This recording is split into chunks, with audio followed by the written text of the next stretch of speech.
بسم الله الرحمن الرحيم والعاديات ضبحا فالموريات قدحا فالمغيرات صبحا فأثرن به نقعا فوسطن به جمعا إن الإنسان لربه لكنود وإنه على ذلك لشهيد وإنه لحب الخير لشديد أفلا يعلم إذا بعثر ما في القبور وحصل ما في الصدور إن ربهم بهم يومئذ لخبير.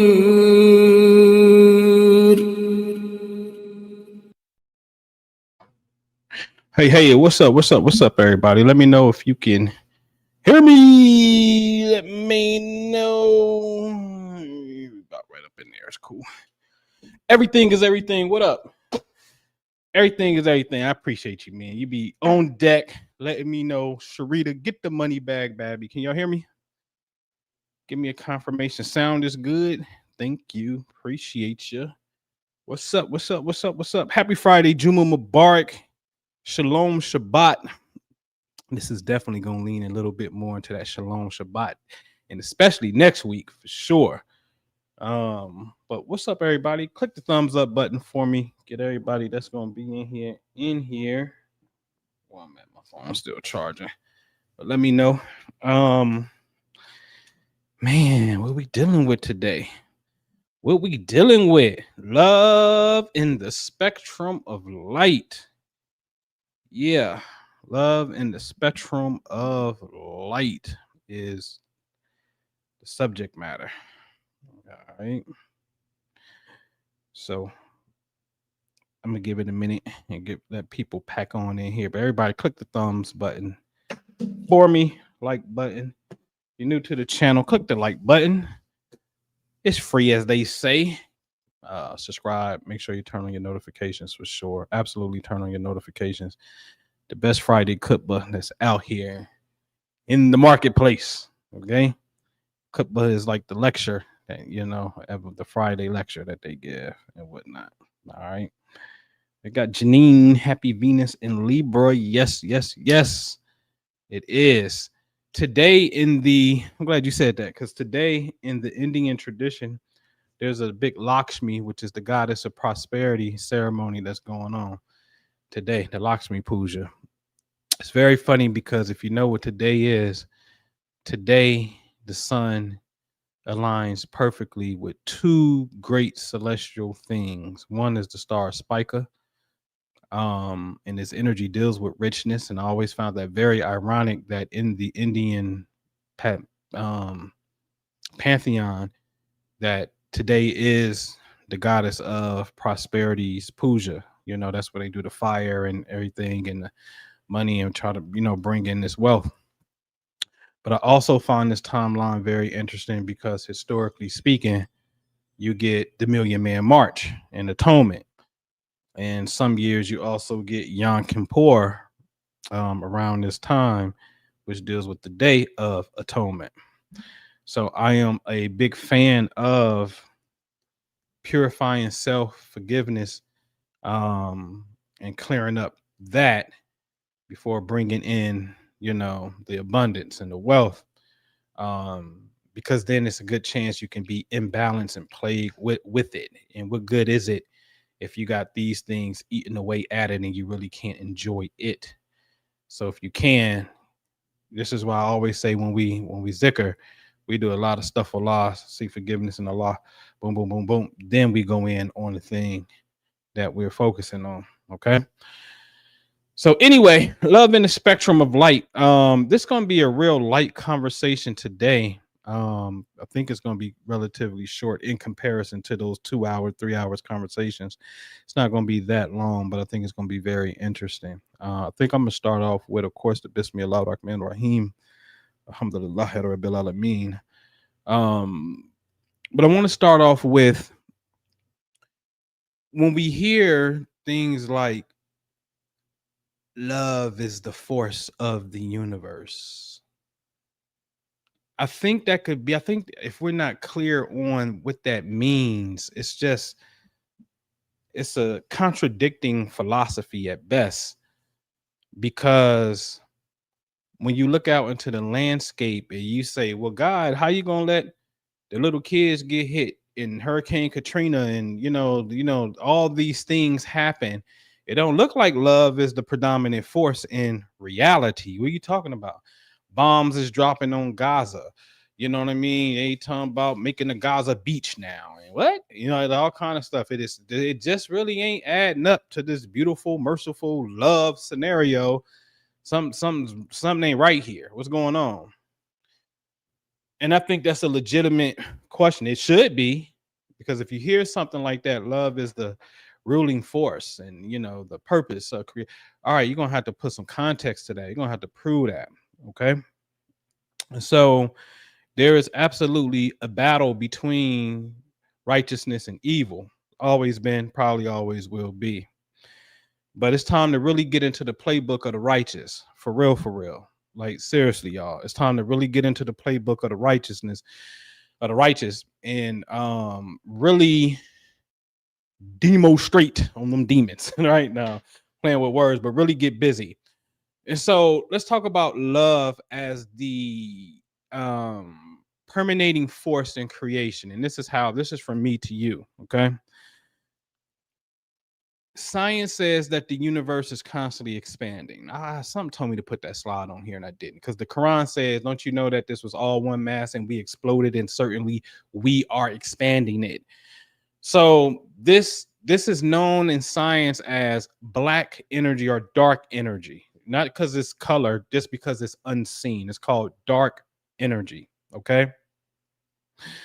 So within dark energy, it's saying, hey, there is this motion that's making the universe move. We don't quite know what it is. It just is what it is. It just is, right? And at the core of any aspect of what we're looking at, I'm going to say that there is no such thing as a single state, a single cell, a single thing. Because the cell, when you go inside of it, you're going to see a nucleus, and then you're going to see protoplasm, and you're going to see, all these different things that make up the thing that we call the one. So every time we see the one, when we go into the one, we see that it is made up of different components that make the one thing exist. Yes. And the beauty about that is, even to the atom, you got the electron, the proton, the nucleus, and all that stuff, right? The beauty about that is all things are dependent on some things in a beautiful form of cooperation to make the one thing exist. So since there is no such thing as a single flat something that is not composed of something and something else, the essence of creation is unity, which is love, because there is a burning desire to co-create with each other on the most, what we would call, minuscule, microscopic even level, all the way down. Let's just go to a cell, an atom, a cell. These things have other components that give the thing its function. So it's cooperation that's there. There's an element of teamwork that's there. And this yearning of working together as the base form of creation is love. Now, how we experience it and what we do as human beings, as stewards of the Most High, as the Khalifa, the vicegerent on earth, right, is totally up to us. Okay. But at the core, it's cooperation on every level. Okay. All right. So I want to put that out there. All right.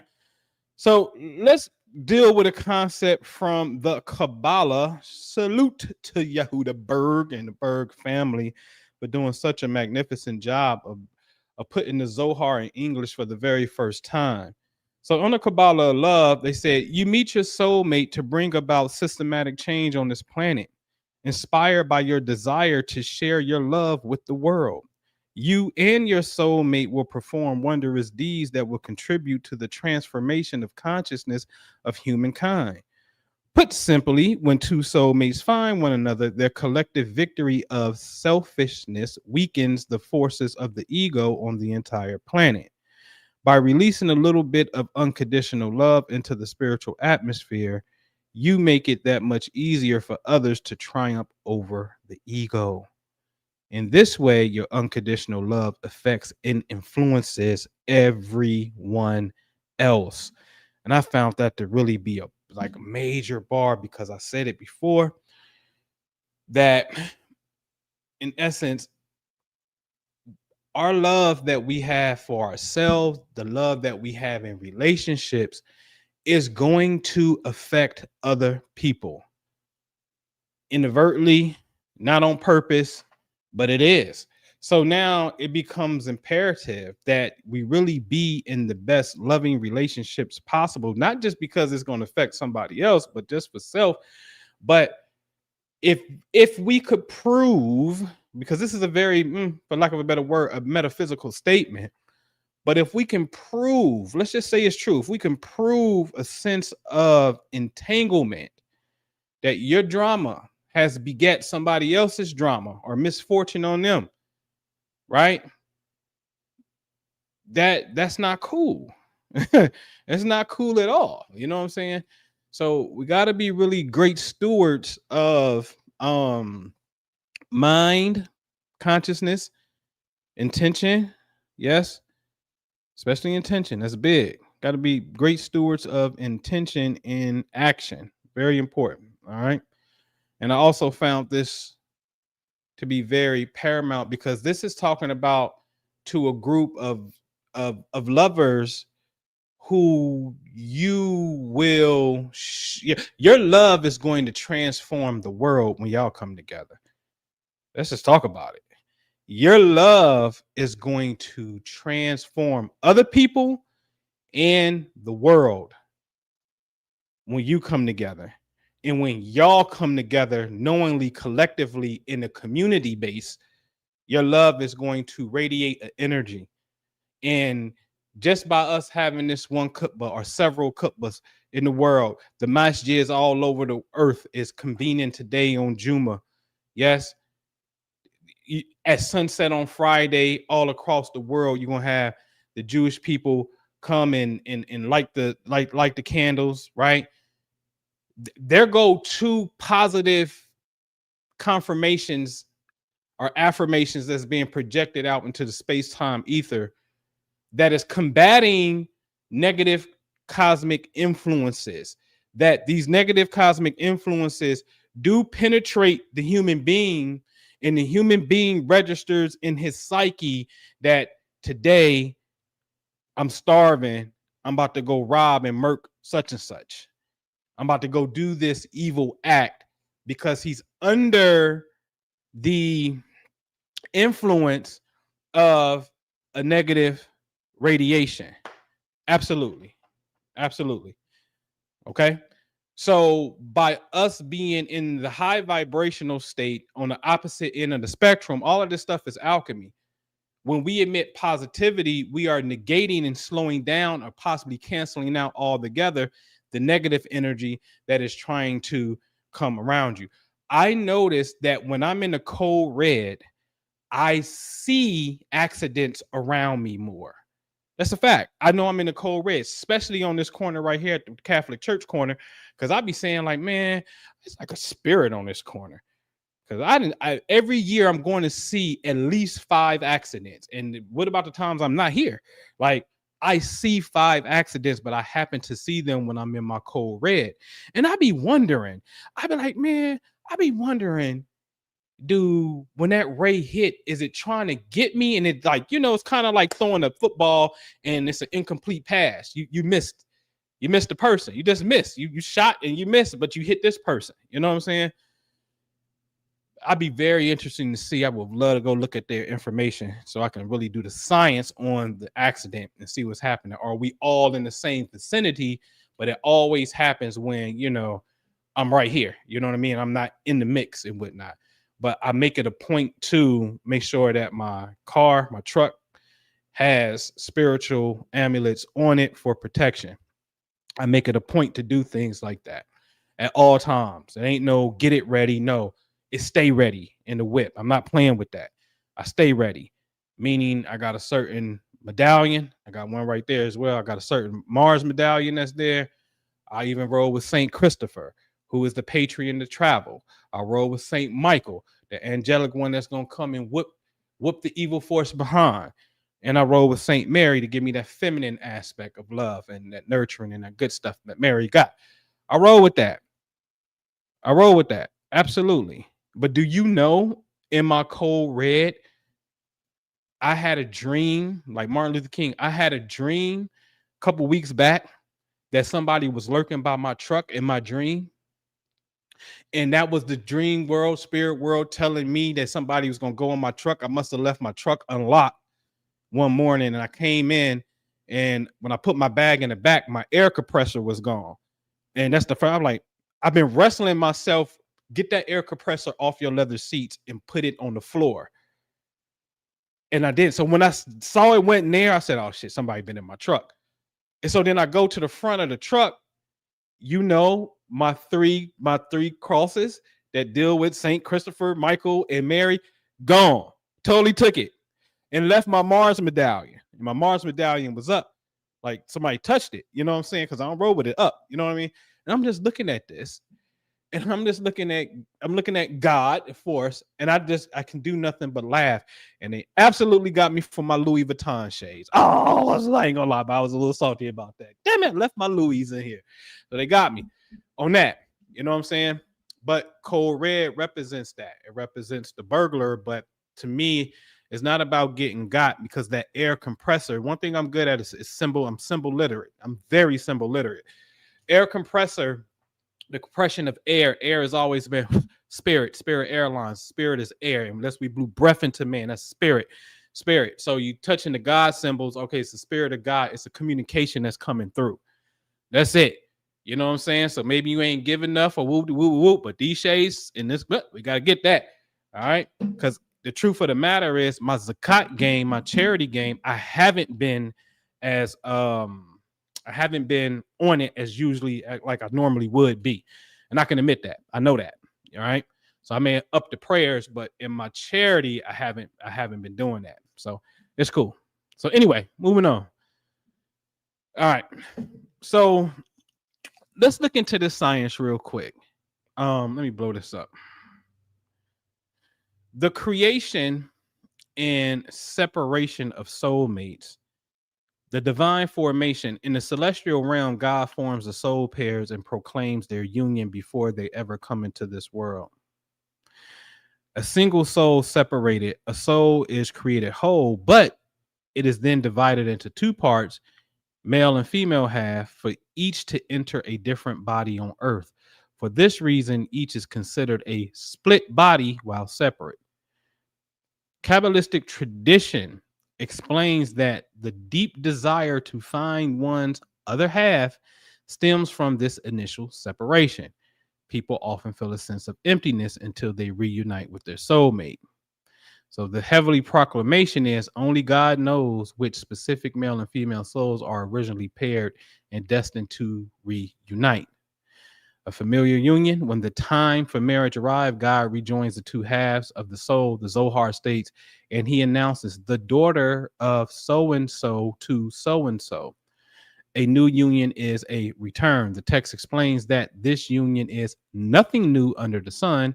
Instead, it is a return to their original state of oneness in heaven with one body and one soul.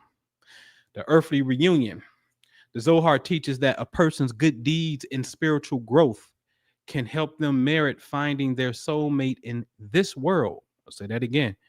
The Zohar teaches that a person's good deeds and spiritual growth can help them merit finding their soulmate in this world. A person's spiritual journey is key to reuniting with their intended partner. Spiritual progress affects the partner. The two parts of the soul are still connected spiritually, even when separated on earth. An individual's action and spiritual progress can influence and elevate their soulmate. Ooh, that's a bar. An individual actions and spiritual progress can influence and elevate their soulmate. So the reunion by romance, the search for the soulmate, is not just about a fairy tale romance. It is a spiritual process. The ultimate purpose of reuniting is to help elevate the consciousness of the world together. Next week is going to be fire. It's going to be fire next week. It's going to be a good one. We're going to get into that. See, we're going to have to go into this science here, in which this science prospered under the Islamic rule, but the Islamic, as far as the language goes and the revelation goes, come out of this school. Okay, this is why it's important. This is why, again, I keep saying this is why I love Moorish Spain, because Zohar makes its way out in the late 1200s, what we call 13th century, in Moorish Spain under Islamic rule. You imagine Kabbalists going in heavy on tree of life concepts, universes controlling the good forces and the negative cosmic forces, along with what we would now call Sufi mysticism. At the same time, this is happening in the world. At the same time, you building public bathhouses, libraries. Like, oh man, it was just, it's off the chain. All right. So let's take it back. Let's go back here for a second. Let's come to Kim. Let's come to Egypt, and let's identify two facts on the record. We got a sun god, Horus or Ra, on the left circle. Then we got the beautiful family of Akhenaten, looking at the sun disk, or the Aten disk, that is extending rays with ankhs and flames on at the end of the rays. Let me turn my ring off real quick. All right, thought I did that already. Okay. So in both of these, somehow, some way, we are seeing what? We are seeing the power of solar light. The sun is a very important concept, principle, a law, and sustainer of our physicality, our life, for us in our solar system. Okay? So we go to Egypt, we see that it has a big play. Then we go to Zoroastrianism, the religion of Persia. Yes, let's get into this. Don't that even look familiar? That look like, hey, hold on, we got the same thing in Egypt, right? So when you get into this in Zoroastrianism, they have something known as the 6 Gahana bars, or Gahan bars, sort of like archangels in a sense. And then notice that they got festivals. Yes. Well, they got timelines, and then the 6 Amishas are like the archangels. But mid-spring, midsummer, harvest time, time of prosperity and bringing home of the herbs, or the herds, that's now midwinter festival, and the festival of the souls. The god here is Mazda. So the Mazda car, that's literally the name of the god in the Zoroastrian religion. Okay. And fire is a big thing for them. A big thing. Okay. So they deal with 6. Bookmark this. Okay. So they got like these six, let's just call them archangels in a sense. Then when we go to China in Taoism, my fave, quantum yin yang shows 2 photons being entangled in real time. And so science says, hey, man, when we actually ran an experiment on entangled light particles called photons, these joints look just like the yin yang symbol. Very interesting. The Chinese got this science way before. This was what, 2023 when they did this? You know what I mean? Ben had that symbol, you know? So China is dealing with principles of light. Zoroastrianism is dealing with fire and principles of light. Egypt is dealing with principles of light. Yes. Now let's come on into Christianity. I am the light of the world. He who follows me will not walk in darkness, but will have the light of life. The light of light, light of the world, right? So now in the New Testament, they dealing with light. Yes. Okay. Come to the Quran. Light upon light. Whoa, light upon light. Light upon light. Allah guides to his light whomsoever he wills. Everybody dealing with light. Everybody is dealing with light. Okay. Okay. So let's look at light then. Well, in light, you have the EMS, electromagnetic spectrum, and our visible spectrum is a very small span of light, that wave. And it's good to note that this wave is really an infinite wave. And what determines the frequency of the wave is the amount of times that it vibrates. That's real. Frequent is like, you know, how many times you do something, repetition. All right. So we only see a very small spectrum of the wave, known as the visible spectrum. You don't see infrared, you don't see microwaves, radio waves, ultraviolet, X-rays, gamma waves. You don't see that. Okay. So now we know that light, depending upon its frequency, i.e. wavelength, that's going to determine how the communication shows up. Do you want it in sound waves, radio waves, where it's nice and slow and long? Because when I vibrate a little faster, I can cook your food, microwave. And if I go a little bit faster, I can see heat signatures. Even if you hide in the building, I can see a heat signature, infrared. Then we'll come into visibility, all that you can see. And now I'm going to go past what you can see into ultraviolet. And vibrate even faster, I can see through you, called an X-ray. Yes? So depending on the frequency of the light within, the God within, because God is the light of the world, Allah is a light, depending on the frequency of light, that's going to determine how the communication shows up. Very important. Now, I took this, I think this was my daughter's birthday. In fact, we went to a science place, science museum, and I said, oh yeah, see, they know. Science know what it is. Light waves. My point here go coming back to that Mawaddah in Zoroastrianism, there's only 6 colors of light in the visible spectrum. Red, orange, yellow, green, blue, violet. This is a fact. I'm not saying this as philosophy. This is a scientific fact.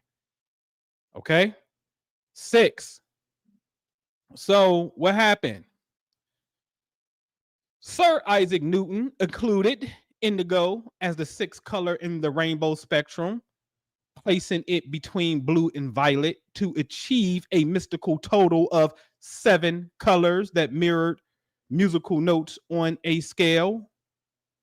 Newton's experiment with prisms revealed that white light, we're going to get to that. White light contained a continuous spectrum of colors, but he chose to divide it into 7 distinct colors. Roy G. Biv, for symbolic and musical reasons, not because they were clearly separated. Hello? For symbolic and musical reasons, That means, hear me closely, and it's okay. We all grow. I had to grow through it. 7 colors in the rainbow, the 7 chakras. But then when I started to grow and grow, because that's what the material tell you. If you trust the material, and then there's a whole bunch of cross references say the same thing, it appears as if it's true. But the source of it is, hold on, this ain't to the mid 1600s.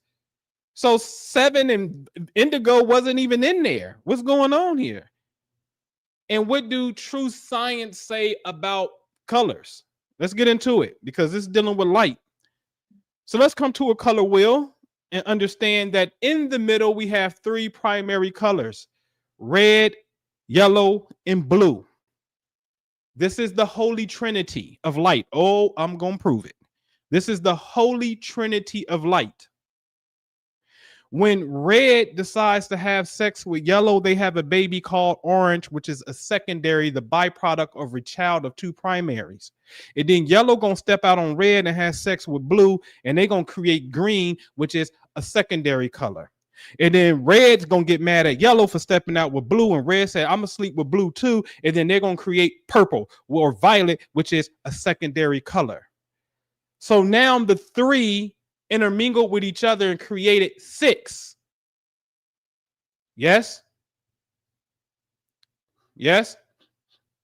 And now if we say red at the top primary did some incestuous stuff and slept with their child, the secondary orange, they would create this red-orange color. If you count all of the colors around the wheel, which is going to create, you know, the what they call the tertiary colors, or tertiary, however you say that color, right? The primary color, the secondary color, you're going to get 12. What a coincidence. You have 12 signs of the zodiac, 12 months in which the sunlight is emanating its frequency.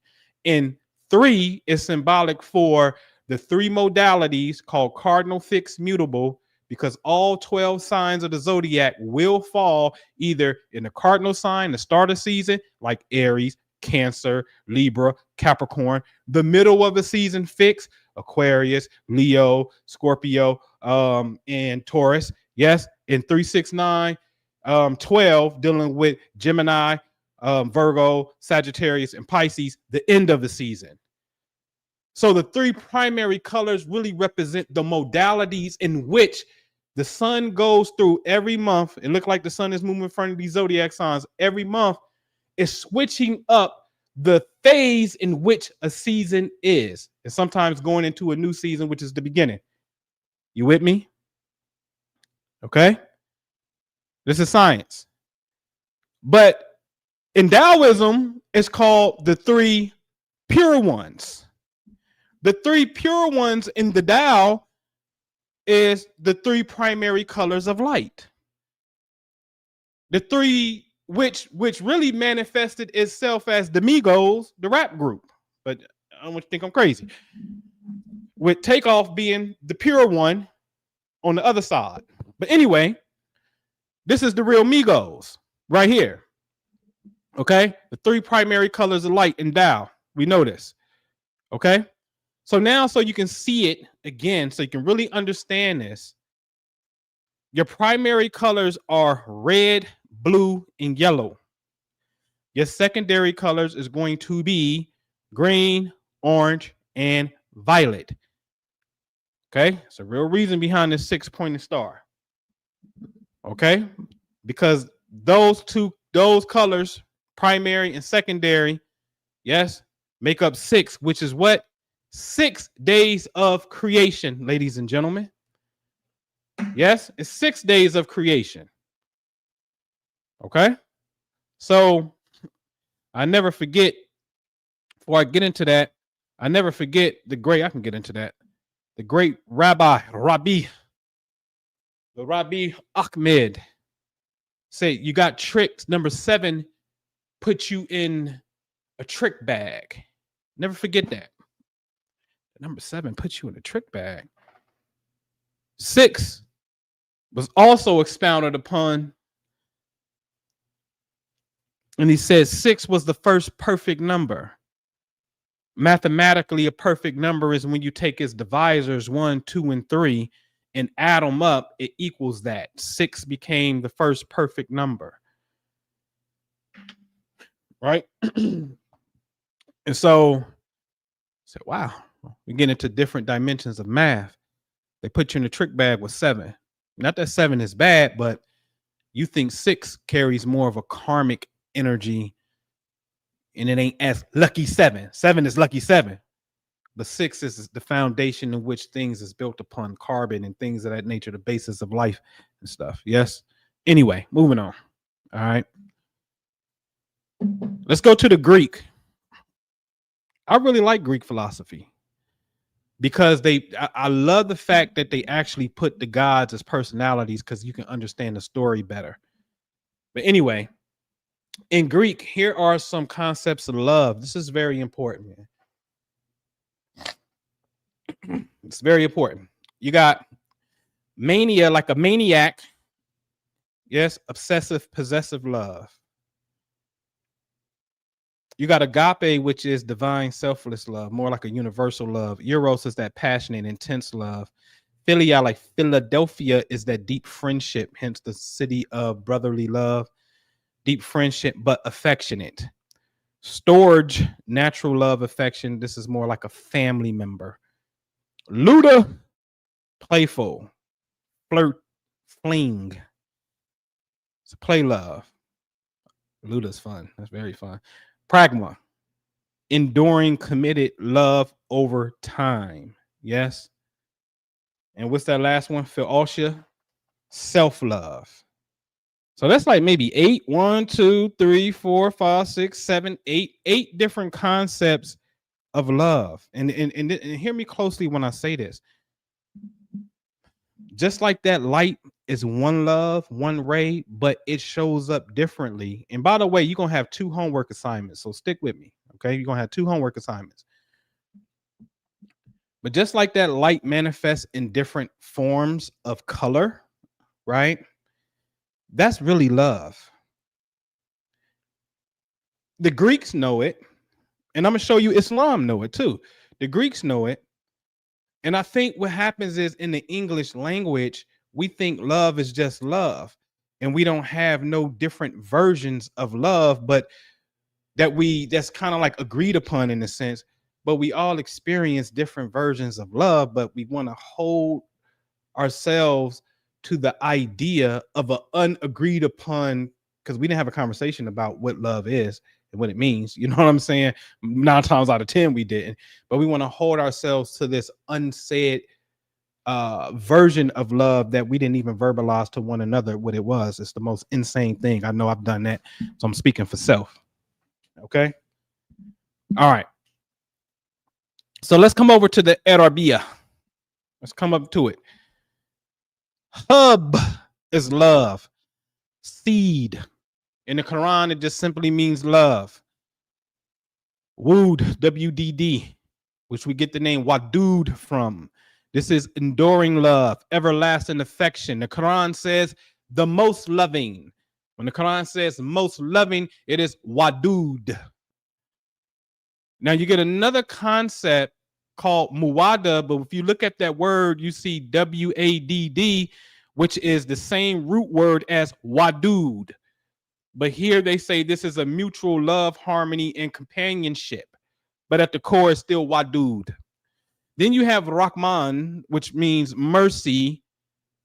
In the Quran, it's mercy, but this is a womb-like nurturing type of love. Okay, this is more like your mother type of love in a sense. Then you have Rida, which is contentment, nursing, suckle, as the Quran says. That gives me more like a motherly type of love again. Yes. Then you got Wali, the loving friend, the protector, the supporter, as the Quran says, the successor. This is a very interesting love because this is Aquarius right here, the loving friend, the polar opposite of Leo, the balancing point of Leo. Yes, Leo wants the love itself in a sense, for itself, within the relationship. The higher octave of Leo is Aquarius. Now we're going to give that same love to humanity. We're the only person that's charged with humanity, and the only person who have the key word called friendship. The law of friendship falls under this domain. The wali, the loving friend. Then you have a concept that's not in Quran, known by the Sufis as ishq, passionate love, burning of the ego. And this is why it's important to study, because the last one I'd never heard the Sufi talk about. This comes from me studying the Quran that says sakfa, which means insane passion, love, a love that burns the heart, literally can burn your heart. It's an insane, passionate love. Got that by studying the Quran in Surah 12.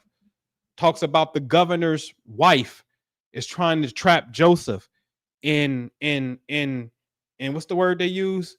Oh man, she was vicious. What's the word they use? She was flirting with him and whatnot. And it's wild, man. That story is wild.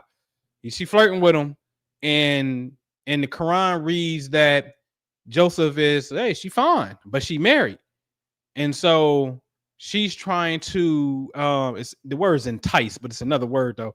But she was trying to seduce dude and shit. So she wanted to give Joseph something. And Joseph like, shit, you look good, but nah, you married. So Joseph actually turning it down, and they hear her husband coming like keys in the door. So Joseph start running towards the door. She start running towards the door, and she tear Joseph back of his shirt.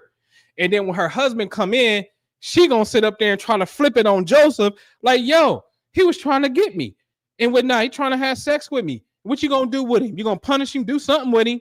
And so Joseph like, yo, she lying. That was not the case, bro. She was trying to get me. And then they said a nearby family member who came with the king said, listen, if he has a tear on the front of his shirt, he lying, because that would mean basically he trying to tear off his clothes to get to her. But if he got a tear on the back of his shirt, then she's lying. And the king saw that he had a tear on the back of his shirt and said, woman, what are you trying to do? So he excused Joseph and whatnot. And so the townspeople was talking about it. The girls talking about it. And then she like, shit, all right, I'm going to set this dinner up. She sets up this dinner and invited the people that was talking about her. Yeah, you little hoe. You're trying to sleep with Joseph and your man caught you. You little scuzzy. He's like, all right, invite them to dinner. And they seen Joseph and they're like, oh my God, he's like the presence of God with this man. And for some reason, the allegory is they cut their hand. And she like, yeah, I told you. You think I'm tripping? That's how fine this nigga is, right? I just got to give it to you like that because that's what happened, okay? So this is how fine this nigga is. And they're like, girl, damn, he the truth. And Joseph is like, God, they trying to get me. Please give me the strength because I don't want to do this. And then the story goes, he was, the divine intercession came through that was able to block Joseph from basically having a sexual attraction to them. Anyway, this word, okay, this word is in the Quran, sakfa, which means an insane, passionate love that burns, okay? All right, it's actually one of my favorite loves, to be honest with you, because I'm going to tell you why. Because oftentimes what happens in religion, especially Islam, for sure, we are told that your sex center is your lower nature, which is, anatomically is lower, but it's lower far as bad low, right?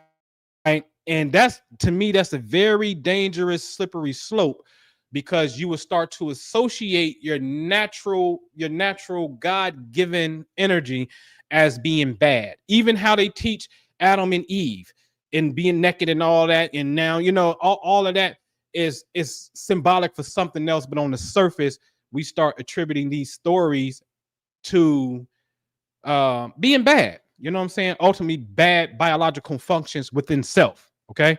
So that's not good. All right. So anyway, so if we want to compare the two, again, the Greek is on the left, the Arabic is on the right. There are some connections. Philia, again, deep friendship, but affectionate is absolutely the same as wali. Yes, absolutely the same as wali. Okay, so some of these you can start to see that there is an overlay, but the point is, both in the Arabic, which I never heard be talked about, the different aspects of love, never heard it before. In the Greek, absolutely, I heard it before. I think we absolutely need to expand our palette. We need to expand our palette to understand the different functions of love. All right. All right. So here go a little bit of symbolism. In the 7 seals of Revelations, right? You got the whole 7 seals, and the 7 is going off, which is symbolic for the 7 churches as well. Yes. Okay. Outside, even in the Islamic culture, they make 7 circles around the Kaaba. Yes, 777, 7. Then you got circle 7, Quran, more science temple. And then on the right-hand side, you have the number 7, which is symbolic for what? God, and the supreme mathematics of the 5% nation.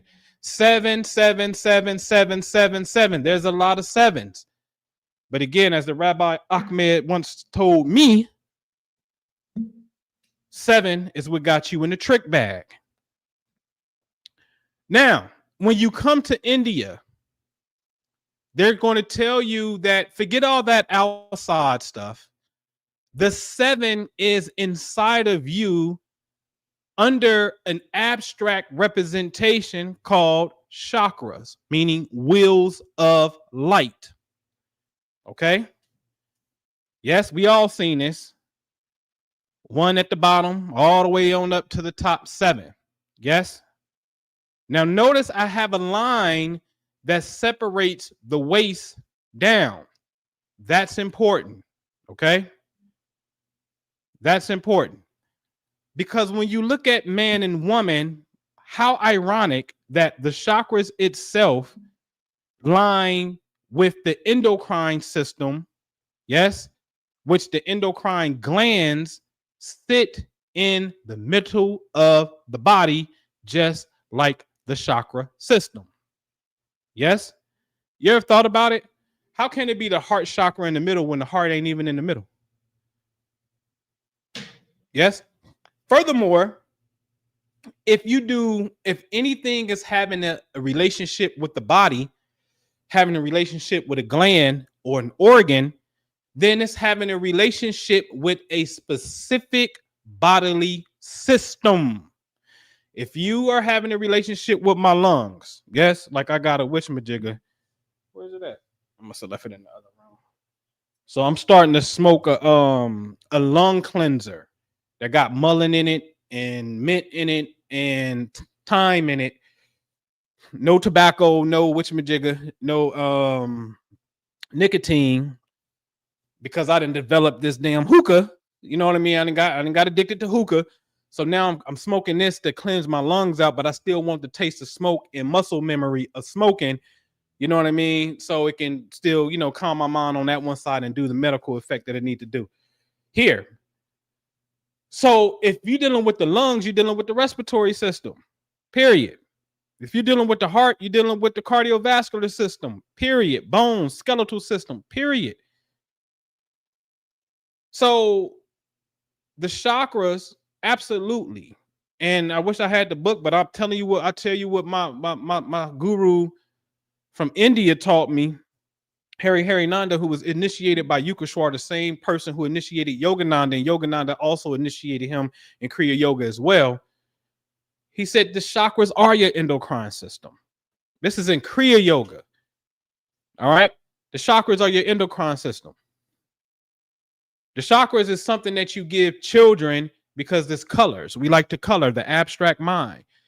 Don't have to give you science. If I can give you an abstract representation of coloring and telling you what to focus on, in a sense, feel the energy of your willpower, feel the energy of love right here, without giving you the science of your heart, the job is still as effective, if not more effective, because you became more enthusiasm about it by engaging it from an imaginative standpoint versus a lyrical standpoint that it's not, you don't remember what the heart does in the 4 chambers and it got a side node that produces electricity. All that may be too much for you, right? So I can give it to you in a kindergarten format and you would eat it up, okay?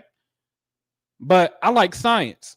And I love spirituality, and they must go hand in hand. Okay. So the chakras are the endocrine system, but I'm looking at something here and I'm looking closely, and I was able to prove what was told to me, 7 is what got you in the trick bag. Now, I'm not saying 7 is bad. I'm not saying that at all.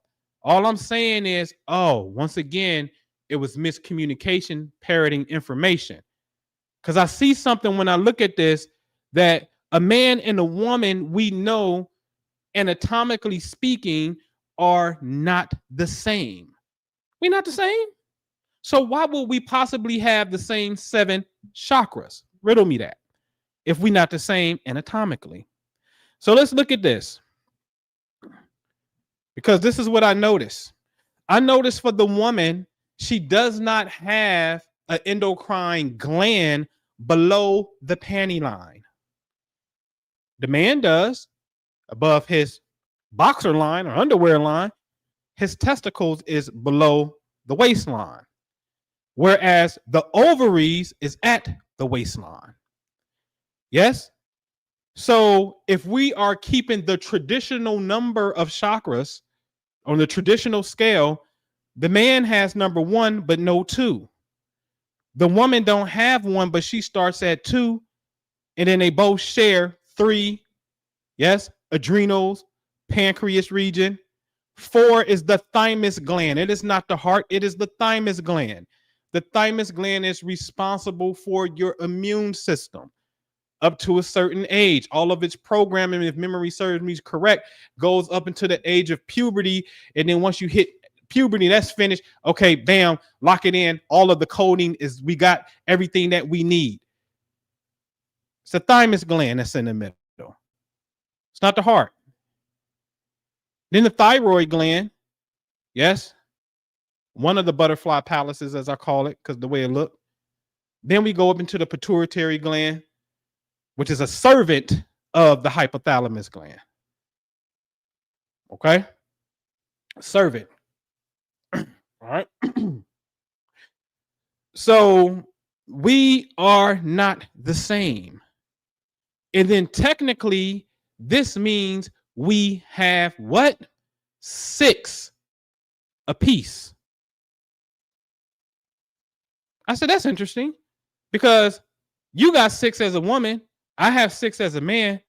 66. That happens to be the numerical value of Allah, 66.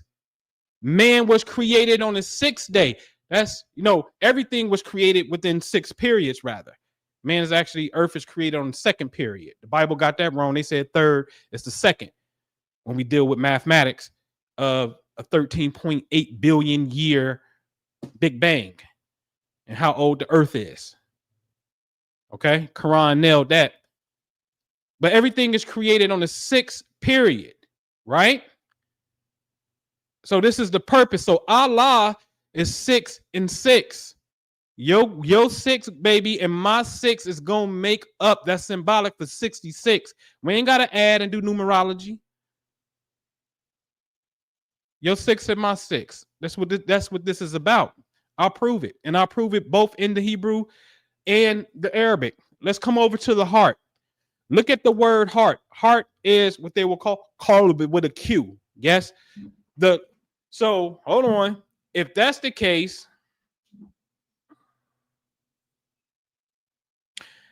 the number equals 132. The Q is 100. Lam is 30. Ba is 2. That's 132. Look in the middle. How many times is the word called said? 132 times in the Quran. You think that's a coincidence? That both its numerical value and the number of times it was mentioned in the Quran, you think that was just an honest coincidence? This is the Quran would tell you that this is a mathematically composed book, a numerically structured book. Okay? So now the essence of the heart is 132, both in frequency, how many times we said it. Frequency, how many times something. Repetition, how many times something. The heart frequency from the Quran standpoint is 132. It's numerical structure, and we're going to say it that many times.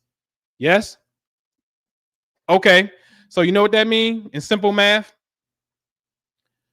if you're 66, if the heart is 132, then Allah is in you, woman, and Allah is in me. Then guess what? When we come together, our heart is now 132. So, but you got to bring your half of God to me, and I got to bring my half of God to you. That's what the mystery is with that. Because how is it that 132 is exactly half of Allah? How? Are you telling me that your heart capacity is 2 times that of Allah? The way I do math is really 1 time. But anyway, 2 times that of Allah? How?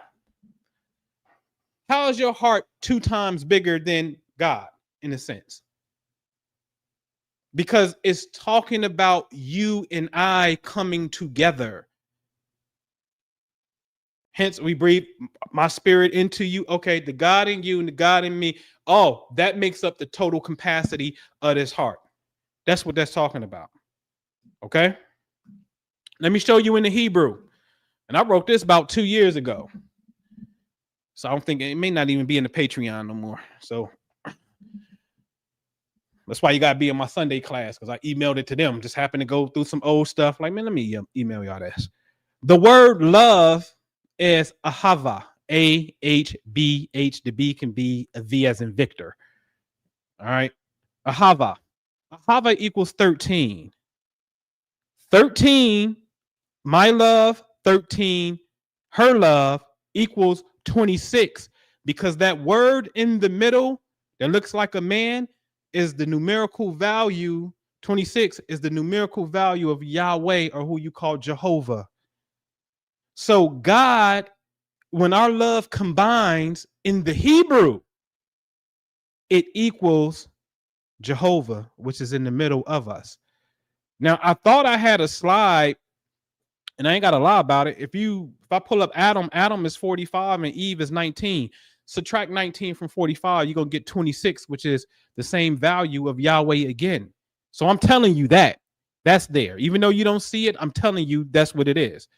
Okay? All right. So now let's move to a word called ikad. Ikad means one or unity. And it also equals 13. Just like ahava means love equals 13. So our one love, ikad is 1. Love is 1. I mean, love is 13. So ikad, ahava, put those together. That's 26. There goes God again. You see the beauty of this? Okay. So now, this is what I really shouldn't be showing you. Shouldn't be showing you this, right? But among his signs is this, that he created for you mate from among your souls, as we talked about last week. Yourself means soul, that ye may dwell in tranquility with them, and he has put love and mercy between your hearts. Now, without me going too deep into this, because see, we want to get, I feel like, I know I used to be like that. We want to get straight to this, but we don't want to do work. We don't want to do the work that's really necessary. Yes. There is, as I just showed you, both from the Arabic and the Hebrew, God is electromagnetism that finds himself and made manifest at its best when man and woman come together in love. Okay, that's the secret of life. That's the force. Okay, so there are practices that deals with the unification of this electrical current that's inside us that we can do on the right by ourselves, that you can also do with your partner as it comes to being in unison. That's all I can talk about this, because the truth of the matter is, man, there's a whole nother work. Like right now in Patreon, right? I'll put a calendar out and I say, hey, listen, for the duration of Libra, I want you to really eat foods that promote strong kidney support. Of course, consult your doctor. This ain't medical advice. Only thing I'm doing is giving you the cosmic timing. Libra, the scales, the internal scales are the kidneys. So eat foods that promote strong kidney, strong kidneys. Okay. The loving aspect is your partner comes with the intention on being in alignment and knows this. Al-Wadūd, Al-Wadūd, Al-Wadūd. Maybe I want to do it 132 times because I saw that the heart is 132 and it was mentioned 132 times. So maybe I want to say the most loving 132 times. And now I'm going to put my hands on your kidneys with the intention of this electrical energy. That's what I'm talking about. So there's some things that you can do for self, because you can obviously do that for yourself, that truth be told, to activate the total cosmic body of Christ. Come on, the cosmic body of Christ. You spend 30 days in each sign that corresponds to a bodily system. And you can start wherever you want to start. You want to start with Aries and conclude in Pisces with the feet, or you want to start in Libra, the midsection, and work yourself down. No matter 12 is 12, no matter where you start. You can start counting anywhere you want to count. The point is, you have to work the energy within self. Are you disciplined on your prayer? Are you disciplined on your practice? Things of that nature to purify self, right? Before you get to the real good stuff. Okay, moving on. Homework assignment number 1. Y'all ready? Homework assignment number 1. You need to describe for yourself, and your partner need to describe for themselves. And then as a unit, come back together and describe for yourselves. Or since you're already in a relationship, just describe for yourselves. What is love under red, orange, yellow, green, blue? Hey, if you want to put indigo in there, put indigo in there. That's your prerogative. I just like science. And I just showed y'all indigo wasn't there. But hey, if you want to put it there, put it there. It don't matter. Ain't nothing gonna change. Right? Per se. So what does red love look like? Red love to me, for example, red love is the most rawest, the most, it's that sock fire. It's that burning passion. That's me. Okay. Violet love is meditative love. This is, we at the mound somewhere, sitting on top of a pyramid somewhere, right? This is a different type. Green love could be nature love. Maybe we make love in nature. Who knows? But it's outdoor love. So it varies. We have to define, based off of our visible spectrum of reality, what are the different frequencies of love for me. So that's homework assignment number 1. 6. Man was created on 6 days. So make it 6. Bring you back to perfection. 6 is the first perfect number. So bring us back to perfection. All right. Don't do 7. Do 6. I'll change my mind. Do 6. All right. Typical Aquarius. Change his mind. All right. So Roy G. Blue Violet. Okay. 6. Now let's move on. And let me show you the importance of this in real time, because I can show you. I invested in this technology over maybe like 15 years ago. Still have it. Probably need to update it though. So on the left-hand side, you see I'm indigo blue, but I want you to pay attention to the chakra levels. They're horrible. The red one's down, the yellow one's down, the purple one far right is down, violet down. Yes? Okay, let me blow this up, because then what was the time on that? Let me see. Maybe like 4:08 p.m. And then I came back in less than 30 minutes later. And this is 2 years ago in July. Now all of a sudden I'm blue, solid more blue. I still see some violet in there though at the top of my head and on the left-hand side, right? But now how those chakras get up, sir? What you do? What you do in that 30-minute time? Tap into a feminine form of qigong, and one that was revealed to me when I was with Chen Longwang in the woods 2 summers ago. All right. 30 minutes later, energy's up. Not quite where I still want it to be, but drastic improvement from the left-hand side. Energetically, I'm in the blue-purple love. Energetically. Let me show you something. Let's come to June 27th, few days prior to that. Look on the left-hand side. Chakras horrible. 4th chakra up. Everybody else, down. Look at the middle. The middle picture. Chakras little, blotted. Come to the right. Chakra bars up. Look at the chakras in the middle. Solid round. What are you doing, sir? Can we see the time? 4:22 and 3:28. I came back an hour later almost. What are you doing? Energy work. So I invested in this stuff because, see, I'm gonna take the mysticism. We're gonna make it plain. We're gonna make it something that's tangible. Okay. All right. So that's there. So now I'm in the indigo love frequency. Then I can show you the day before that.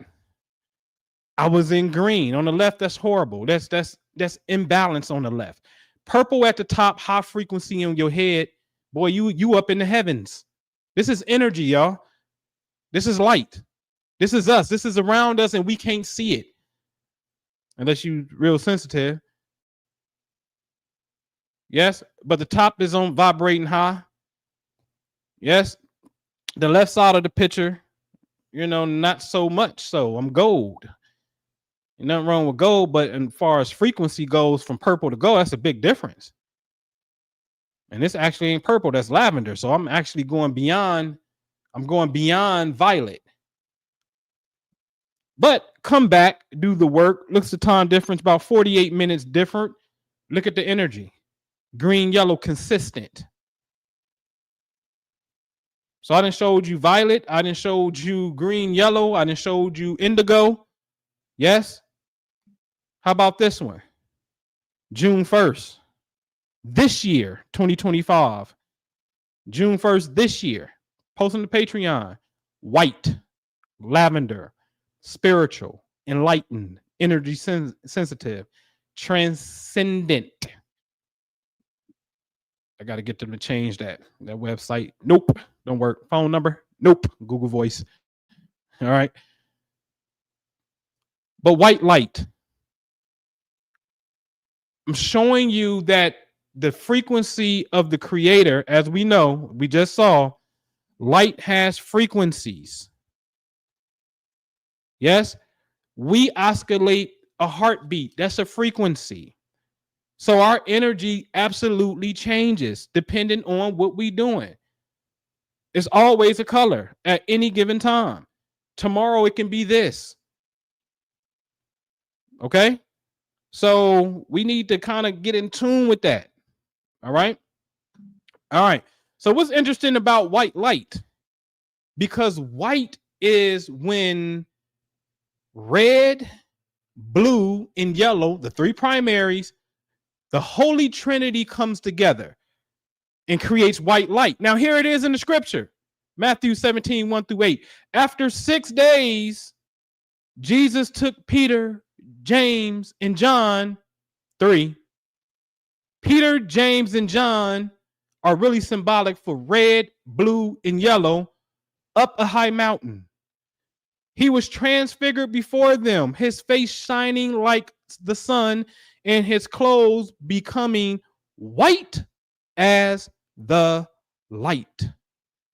Because inside of white light, when it goes through a prism, we see colors. Hold on. This is why, This is why you have to know science, because we can get all colors come from black. Fine. But you're going to also have to admit that inside of white is darkness. But I thought white was the least thing, the weakest thing, and it can't. How can white light possibly contain something darker? Riddle me that. See, that's the mystery of God. And this is why you can't get caught up on certain things. All right. Because in the light is darkness. Nobody says that. They say in the darkness, then the light came out of the darkness. Let me tell you something. We can clearly now see that darkness is in the light as well. See, it's math. Once you do to this side of the equation, you got to do on this side of the equation. Okay. Anyway, Christ, this whole formula is telling you, hey, merge with the three primary sources of light and up your frequency. Now, this is the transfiguration of Christ, and he became white.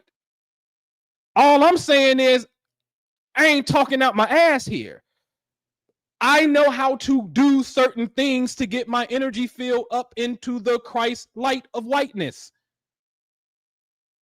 Okay? All right, moving on. Your second homework assignment. Okay, y'all ready? Your second homework assignment is you need to possibly Google image or screenshot this if you need to. The 12 houses, which represents areas of your life. And you and your partner need to define what are the goals in these areas. See, the reason I got the high priest here is because the high priest is the one that wears the 12 birthstones, the breastplate. Why he got to wear the birthstones? What's up with the number 12? Because it is an absolute fact that the number 12, which is 6 doubled, so we go back to 6 again. The number 12 is what's on a what? Ruler. 12 rules your concept of time on this plane. 12 calendar months. Sun going through 12 constellations. Should we go to Genesis? What's that? 49, I think it is. And Jacob is talking to the sons, describing zodiac signs. Joseph will be like a bow, like an archer. Huh? An archer? Oh, that's Sagittarius. You're talking about you will be like a viper in the road. Oh, it's like a scorpion. What are you talking about? Huh? So you go from 12 tribes of Israel. You go from the 12 judges. We don't really hear too much about them. Go through the 12 judges. Then you get to the 12 disciples. You got at least 3 sets of 12 in the Bible right there. Okay? The judges, the tribes of Israel, and the disciples. Yes? All right. Interesting. Then 12 is the biggest number on the wall clock. And you got 12 months. You got 12 months in the year to go around the sun. And then in your concept of time, in 24 hours, which we do a 12-hour format, PM and AM, 12 is the biggest number on the wall clock. Because it is talking about you need to understand these 12 areas of your life. And this is why in Surah 12 of the Quran, you get Yusuf, which is Joseph, the dreamer, who said, what? I dreamed that the 11 stars in the moon and the sun bow down to me. Because why 11? Well, brother, because he was the 12th brother and 12 altogether, and then the 11. Okay. But you know why? Since he is styled as the bow, the archer, Sagittarius, and Sagittarius just so happened to be our Milky Way galaxy. The center of our Milky Way galaxy is 26 degrees Sagittarius. The sun aligns there approximately December the 18th. Yes. So guess what? Everybody is bowing down to Sag in a sense. because our galactic Milky Way core is approximately in that area of space, the Sagittarius. And there's another phenomenon known as the Great Attractor that sits about 5 degrees Sagittarius on November 27th. And if you go Google the Great Attractor, it'll tell you that our galaxies and other galaxies are being pulled towards the Great Attractor. There's some type of attracting force in Sagittarius that's making all of the galaxies in the universe, especially in the Virgo supercluster, bow down to it and pull us to it. So of course you're going to bow down to Sagittarius. This is a galactic science. So you're going to bow down to Joseph because Joseph represents Sag. But then you're going to find out, but the Great Attractor and everything else is also being pulled to 24 degrees Libra, where the sun is today. And this is why you in the Patreon is writing something down and you're burning something today. When I give you something, I'm giving you something on pure science. It's up to you to have the discipline and the fortitude to follow it out. My job is done once I gave it to you. But see, this stuff is so subtle, it'll go over your head. And you may think that there's no effect, but don't be mistaken by this pop microwave culture that we live in. Don't be mistaken by that. Because this thing is a compound investment that's guaranteed to work. It's a spiritual technology that works over time. Something black people don't like. We do CP time. We make up time because we late and shit. You know what I'm saying? So anyway, these 12 areas of your life, called the 12 houses, become the high priest and priestess of your life. You need to talk about money, appearance. Some things may be like, I'm gonna be honest with you. The first house is not a concern of mine. It's not a major concern. First house, let's say if it's the house of appearance. Okay, man, just give me a throbe and I'm good, bro. I ain't got time to give me a throbe. I'm straight. Next thing, I got other things on my mind. Okay, number 2, money and values. What you gonna do about this money? You want to go get the bag? All right, go do real estate. All right, do you sure you want to continue to do this? Because it's gonna be time consuming. Or do you want your peace of mind now that you can, you can make some maneuvers and reposition some things and go for a peace of mind? What is it that you value with the money? That's the plan for house number 2. What is it that we value with the money so the money can help us finance that? Okay. House number 3, brothers and sisters, communication. Siblings, communications, period, though. How do we communicate? And you keep on going through the wheel. What is our protocol for health in the 6th house? The 4th house is home. What do we want the home to be like? Are we moving somewhere? Where would we like to move? What is the dynamic of our home? I think inside the home, there needs to be a spiritual sanctuary. That extra bedroom, that corner in the room, needs to be some type of spiritual space in the home. But we're going to talk about home and we're going to talk about family, the dynamic of family, family trust. This is an intimate, deep conversation. When I say intimate, deep conversation right here. Number 5, children. You want children? How are we going to raise children? I believe I'm like Will Smith. I was like, let them have free will. And then when you ask Will Smith, you're like, you see Jaden, you see how that turned out. And I'll be looking at my younger son, I'll be like, oh shit, why I do that? I should have been on his ass. Oh shit, it's too late now. Almost. You know what I mean? Like, oh shit, why I do that? Right? I believe in free will. Man, I have another kid. I'm going to be a boot camp instructor on his little ass. The little ass is in trouble. Trouble. No, I ain't giving you no free will and free time to do nothing. Nope. All right. So anyway, you move through this. The 7th house, relationships. That's easy. The 8th house is the details of relationships. That's where it goes down at. That's the investments. That's the legacy. That's the insurance policies. That's things of that nature. That's sex, even. All right. That's metaphysics. The 9th house is more of the study, long distance traveling. Would we like to travel outside the country? What philosophies are we engaged in number 9? That's what we need to know. Number 10, career, or what we put out in the public, or our version of success. What makes us successful? And if we had to come out and present something to the world, even though we private, but if we had to, what is it that we would present to the world? Just so you can use that technique to get inside of how do you identify success as a couple, as a unit. House number 11, social friends. That's friends, networking, computers, technology, all that stuff. All right. So it's a networking thing.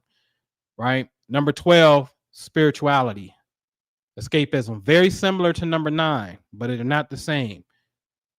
Number 12 is, to a degree, is the implementation of spirituality, where oftentimes you may find yourself alone in a sense because it's the 12th, but how do you go on that solemn retreat together? Can't see, listen, man. I'm just gonna say it. I'm saying it. I don't care. This how this I'm gonna say it.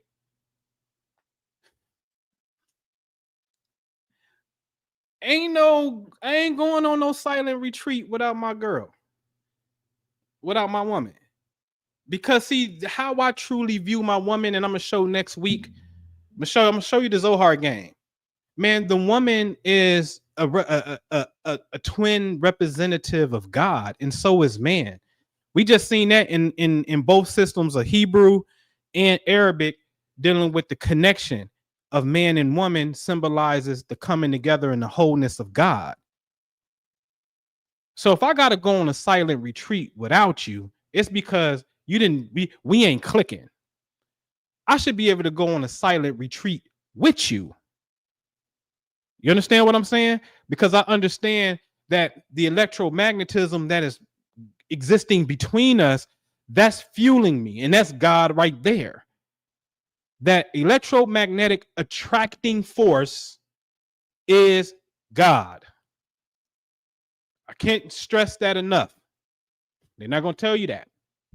They're not going to tell you that's what it is. We just showed you that. All right. So, house number 12, spirituality in its practice, how you transcend the world of physicality. This is dreams. This is astral projecting. This is when the prophet, peace be upon him, made his ascent. What did he say in the hadith? For I don't know if I was awoke or if I was asleep. But then the angel appeared, split my chest open, and then he starts to go on this journey. So it tells you that he was in the state in between sleep and wakefulness, which is a very small window that is used to really concentrate on the soul to leave your body at will. So they say, okay. All right. This is house number 12, the final dimension of God's creation. This is divine communication. This is what we call psychic phenomenon. Getting information about this reality before it shows up, before the event shows up in your reality. So this is a consciousness that transcends space and time. But these are practices that you have to do. Obviously, there's something that you have to do for self and your partnership so we can develop this telepathic link.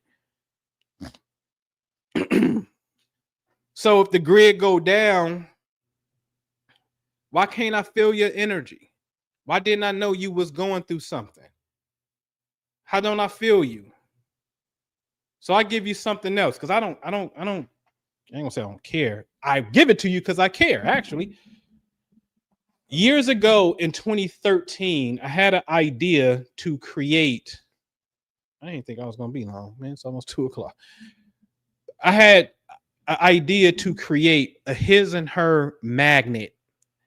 It was kind of like, let me see something. Rolling on this paper. Do I got a pen? All right. So imagine this. Let me see. You got his, her. You're gonna have full. It's like a gas meter. Half, full, half, quarter tank. E. Okay. So let me move this off the screen real quick. So what I'm saying is this is on the refrigerator. So here go, who is this? Her, and this is his. We got a magnet. And once your love is full, your magnet's here, his magnet's here. You move it down because maybe you ain't get quality time. You've been at work or something. You move it down. The goal is is to learn your partner through nonverbal communication. So if I come downstairs on the refrigerator and you didn't move this joint to half and you was just at full yesterday, I got to scratch my head and wonder what cue did I miss? Maybe she didn't even give me a cue, right? But what am I still missing? Because I should know before she go move that no. And our agreement is what? Don't never let me get below half, not alone E. Don't even let me get below half. Half is your fill up. Do not let me get down here. This is danger. Once we get here, we got to come back up, babe. I can't let you get there. So it's things like that. Make it for yourself. I don't know how to make it, but I ain't put my mind to making it in a sense. You know what I'm saying? But little things. Because remember, again, light oscillates, man. And depending on how you want to see it, you can see red as low because it's low frequency. It don't vibrate as fast, or what we would call high frequency. So don't let me get the red. You can turn that to a color spectrum. However, you know what I mean? It's all little things that you can do. Listen, man and woman, we have to be very intentional every day, every minute. I got to watch how I respond to you. Every single moment, you have to be aware that you are being aware. That's called metacognition. I'm not saying that to sound deep. I'm serious about this. When you are aware that you are being aware, that's called metacognition. Okay? So every moment is a divine experience. Leave your truck unlocked. Okay, you got my air compressor. Air is spirit. Okay, joke's on me. And then at the same time, Mars, you bitch ass motherfucker, you got to do some hope. So you can't get me through anger. I wasn't going to let you get me through that route. But I already had the dream somebody was lurking. So I'm really good anyway. Because before you even struck, I've been so on my current that the vision already came to me somebody was lurking. You feel me? And that's what the little bums do anyway. You can go 1 o'clock, 2 o'clock, 3 o'clock, 4 o'clock in the morning. They just going through empty car. You know, cars that leave their door unlocked on some petty stuff, right? But anyway, I already got it. So I won. I ain't about to fall off my square and be mad. You know what I'm saying? Throw my energy off. No, I'm good. Alhamdulillah, I was able to get the communication before it even happened, sucker. So try me again on something else, which you will, and that's the fun part. But my point is, this energy takes on different forms, y'all. All right. So we got to be cognizant. We got to be intentful in every single moment that you possibly can. Every waking moment, man. You put that energy in, going in everything else in your life. We put that energy. We put energy in something. You got to safeguard the heart and safeguard your partner at all times. That's like the number one objective. The number one objective is, how can I be the most loving person to you today? Because my number one objective today is, we ain't falling out today. That's not happening. Nope. Not on my watch. Nope. Can't happen. All right. So what we got here? Anything else? Let me come back next week. Oh, it's going to be a good one next week. We're going to get into this. Divine masculine, divine feminine, the secret of the holy union. We're going to get into that next week. Oh yeah, we're going to have to go back in the bag.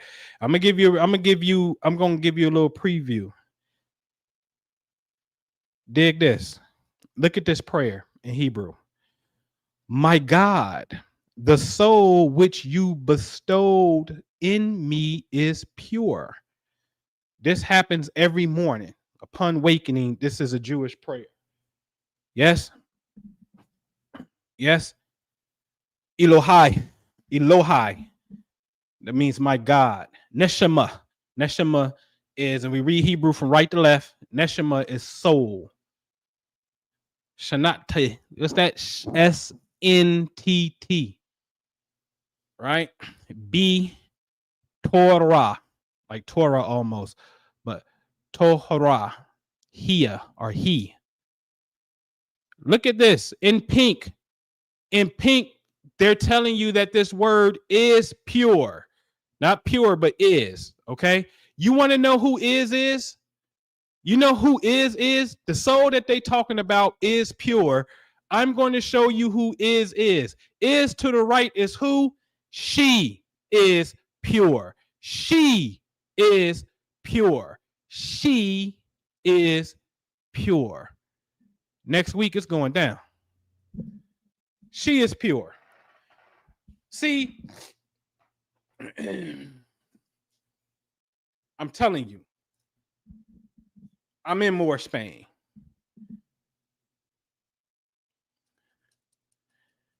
With the Judaic, cryptic, Kabbalah, and Zohar, the mystics of Judaism got. And I dare say, as you just saw, in certain regular practices of Judaism,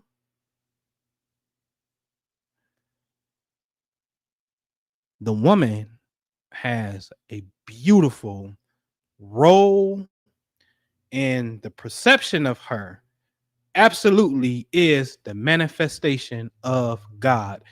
You got to look at your woman, and the woman got to look at her man, because the man ain't no sucker, not from a long shot. You got to both understand that we are the other half of God for you, for each other.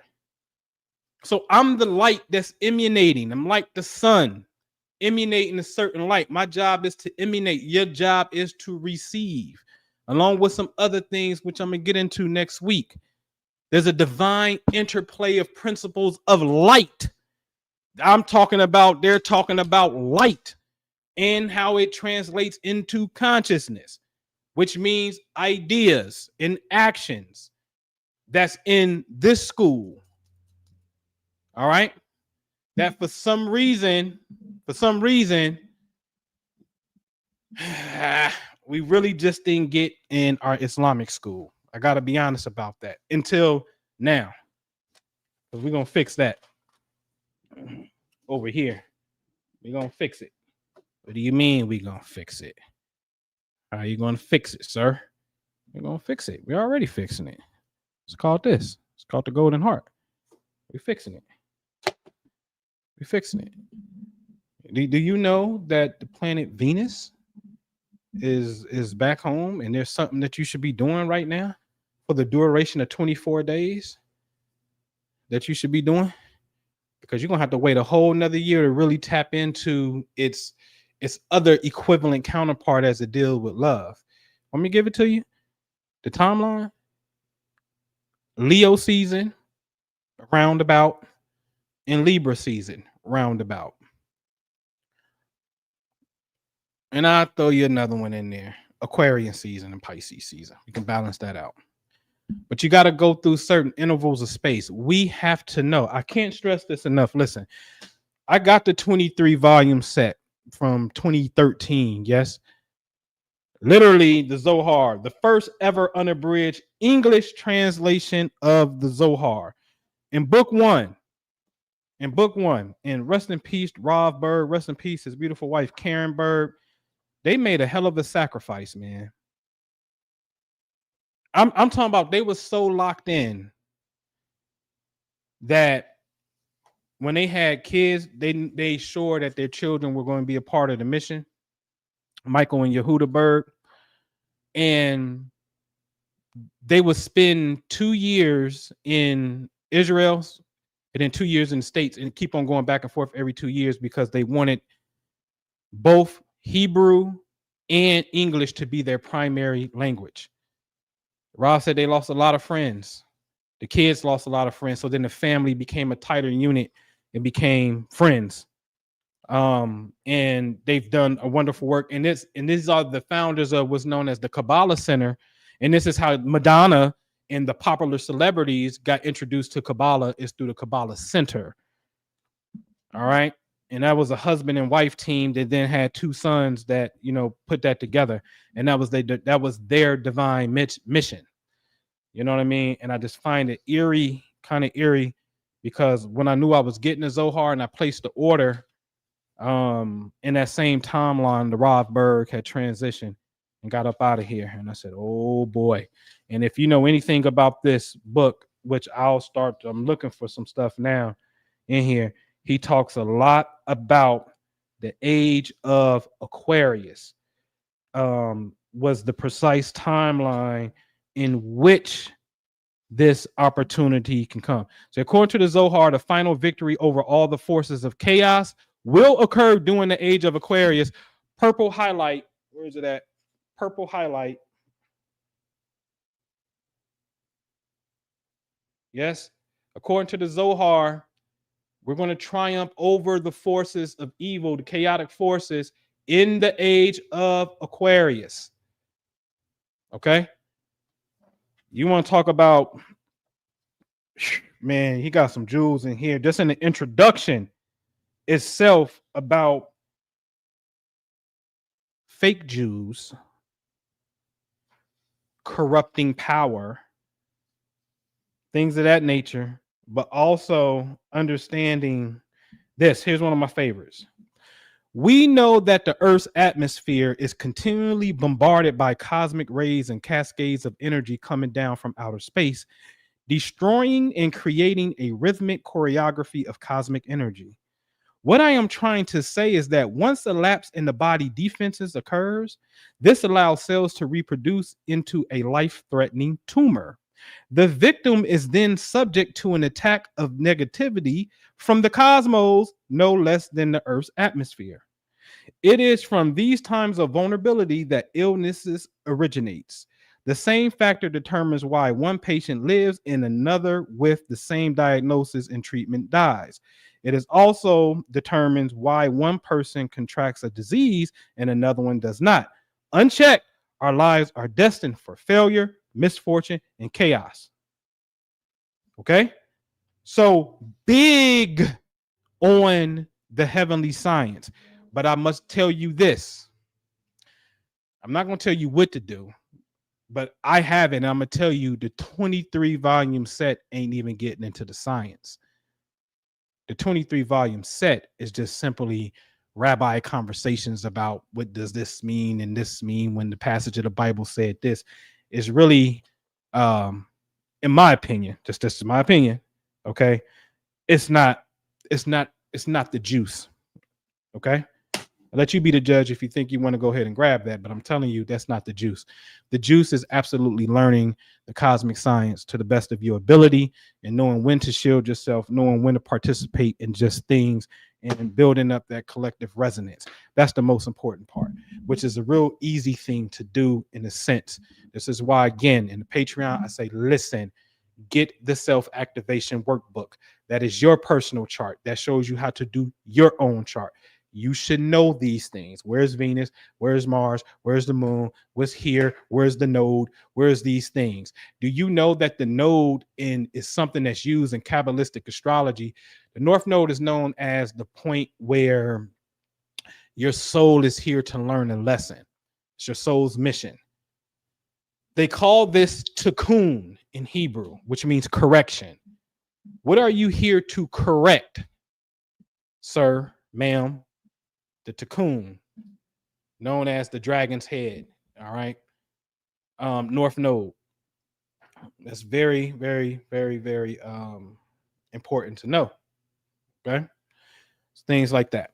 All right. But anyway, you can get at me. Or a chakra machine. Email me. I'm nobleampu@gmail. You see my name right there, nobleampu@gmail. If you're interested in a session, I got more technology with that, the heart technology. Shoot me an email. Obviously, it's a private thing where you're going to have to come where I'm at. You know what I mean?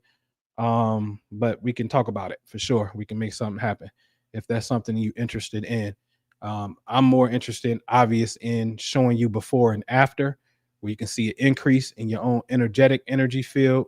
And then now you can walk for the rest of your life knowing if you just do this particular practice, your energy goes to a certain state. Proven.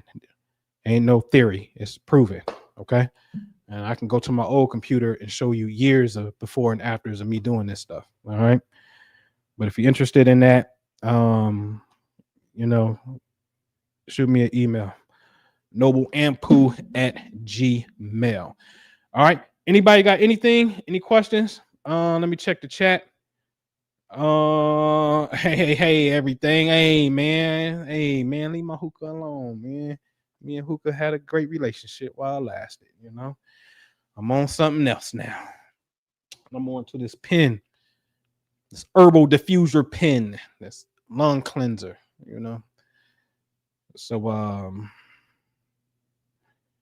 yeah. Let Sharita give y'all the prices on the Aura machine.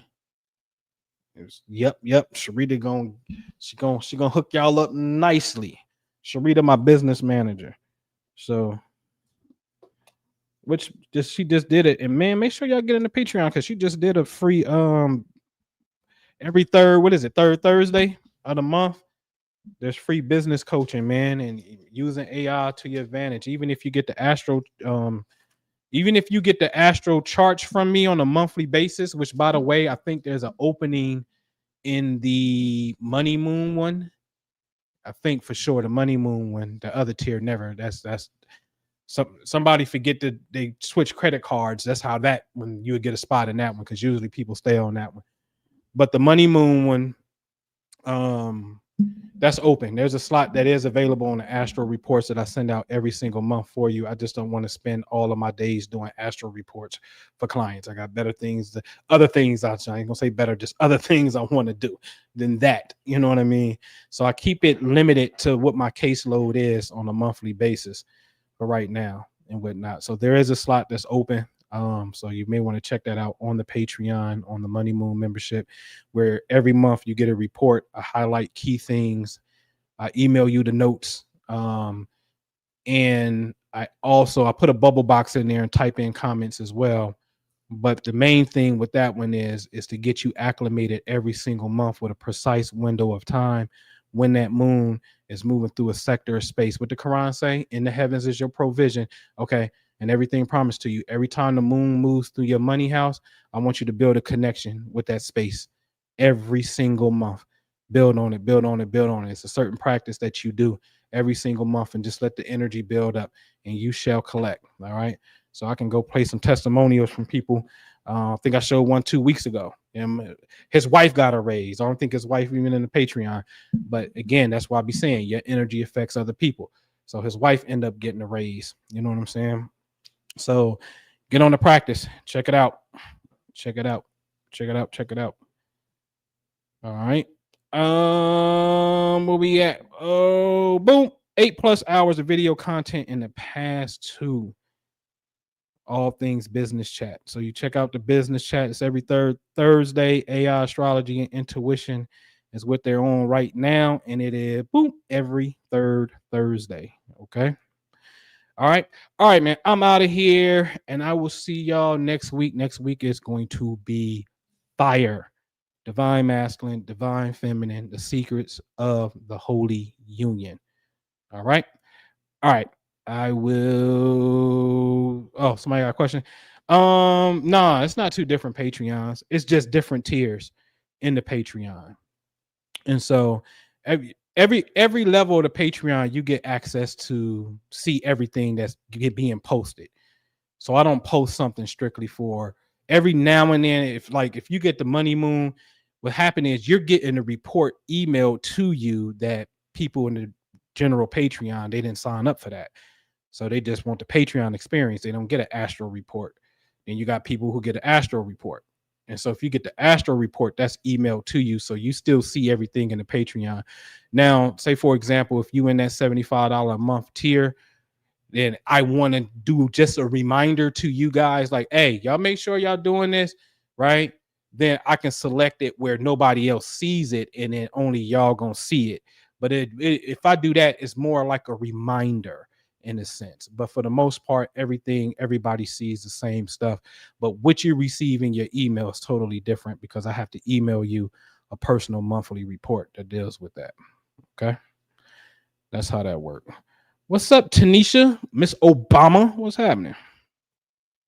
You didn't crept on in here. How are you? What's good?